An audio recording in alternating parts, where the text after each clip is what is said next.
Now I'm almost certain this will go smoothly.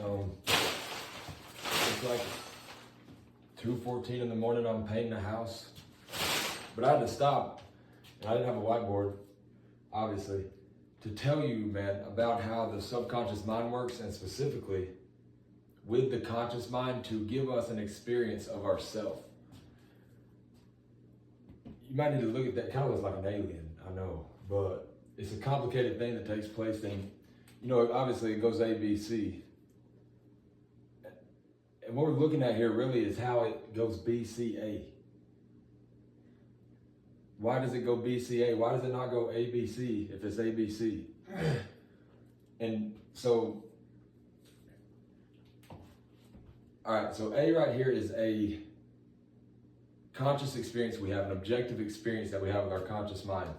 We'll look at this experience like maybe hearing a foreign language, because it has no meaning. It doesn't mean anything to us, and we've yet to perceive it for that reason. Just imagine hearing somebody come up and start talking to you in a foreign language. Like, it's meaningless. It doesn't mean anything. And notice these arrows, it happens to us. It's an input that we experience with our conscious mind from the objective world of what is. And as I said, we've yet to perceive it. We revert, it comes in, and we again draw back inside to our subconscious mind and start processing it. So we get this conscious input, and it is sent back to our subconscious mind as we process it and try to configure how we're going to respond, how to react based on our past and all the experiences we've had, all the knowledge, all the information we have stored in our subconscious mind. And I know, man, I say this all the time if you've been here before, but it's like how Google's algorithm works. Where this would be the search bar, like whatever you type into the search bar is the experience you have. You hitting search is when it draws back into, like, this is like Google's database, as we're, it uses tags and keywords to trigger the most relative information.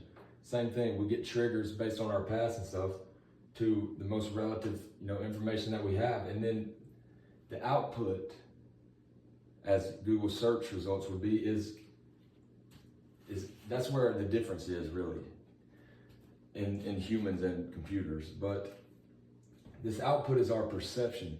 And dude, think about this. That doesn't even make any sense. How is our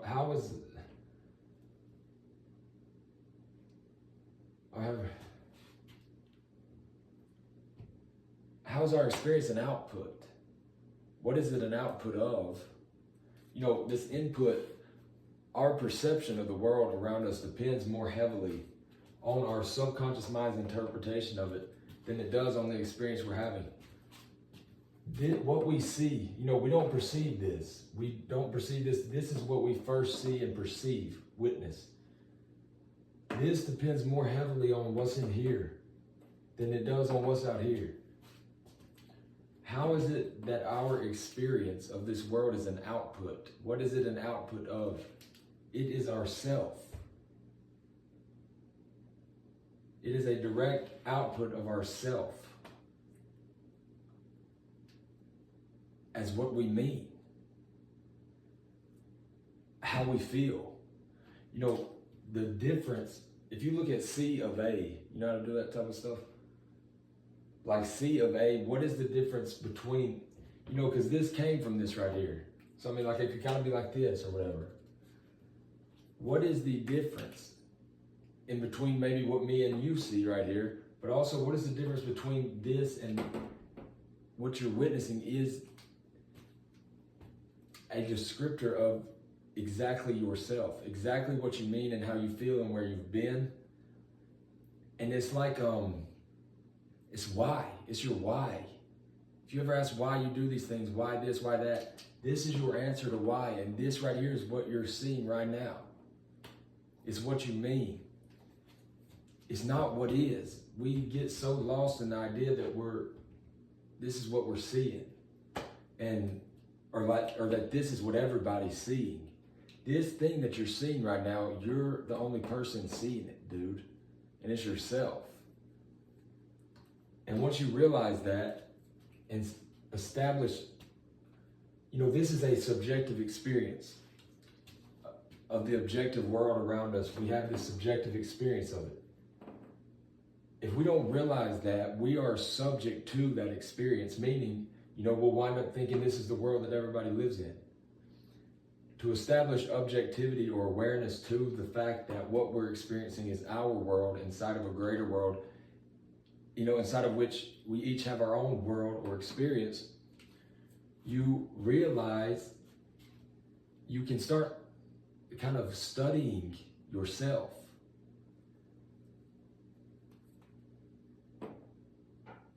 And realize it to be, once you find it, maybe like in just the act of going to look for yourself or you're lost, realize it to be the very everything that, it's in front of your face. You're painting a picture of it all at all times with everything that means something to you. Why you react to certain experiences, certain ways, why you see the world the way that you see the world is a direct reflection of the information you have stored in your subconscious mind that is from your past and how it relates to this identity you've built and identified with that exists in here. That is our ego. That is our self. Idea, identity, our conceptual self. This right here is an outcome, an output of, the answer of that is ourself to the problems that we have, all the problems that exist in this world. That's why you can't take to this world to solve your problems. You have to take to this mind to change this world. You can't take to this world to change this mind. You have to bypass it and get into this sucker right here. Good luck. It's scary over there, dude. So yeah, I just wanted to say this because it's so radically life-changing to establish objectivity to your subconscious mind, to your subjective experience, and realize it to be such a thing that is yourself. It's and everything that you have to offer this world and what you mean and the truth of your experience. You hone in on this as yourself and realize it to be that. Nobody can come tell you who you are,